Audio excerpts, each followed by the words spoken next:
வித்தியாசமாக இருக்குன்னு பார்த்தா கதையை நவரல. பார்த்தா ஃபர்ஸ்ட் ஹாஃப் கொஞ்சம் ஓரளவுக்கு ஓகேவா ஒரு 20 மினிட்ஸ். அதுக்கப்புறம் கதையை நவரவே இல்லை. செகண்ட் ஹாஃப் கொஞ்சம் ஏதாவது பாவம் பார்த்தா காமெடி பண்ணி வச்சுருக்காங்க. நிறைய ரெஃபரன்ஸோடு இருக்குது. அதனால படம் வந்து அவ்வளோவா இல்லை. மாசு 24 சூர்யா படம் எல்லாமே மிக்சப்பில் வந்து அடித்த மாதிரி இருக்குது. ஆர்ஜே பாரதி ரைட்டிங்கு சரியே இல்லை, நல்லாவும் இல்லை. சூர்யாவை எப்படி காட்டணுமோ அப்படி காட்டாமல் தான் வில்லன்னு காட்டியிருக்காரு. அது அவருக்கு சூட்டே ஆகலை.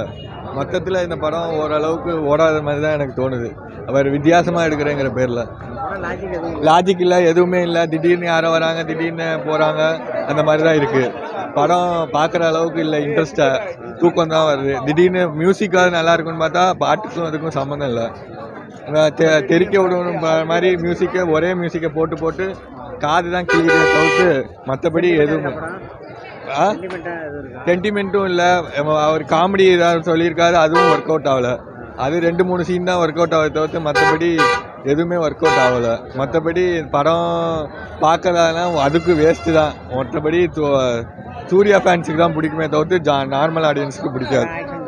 ஆக்ஷன் பிளாக்குங்கிற வேறு ஆக்ஷன் இருந்தால் தானே அதில் பிளாக் இருக்கும். ஆனால் கோர்ட் சீன் எப்படி எடுக்கணுமோ அப்படி எடுக்காமல் பேய் அப்படின்னு எதனமோலும் லாஜிக்கே இல்லாமல் கொண்டு போயிருக்காங்க.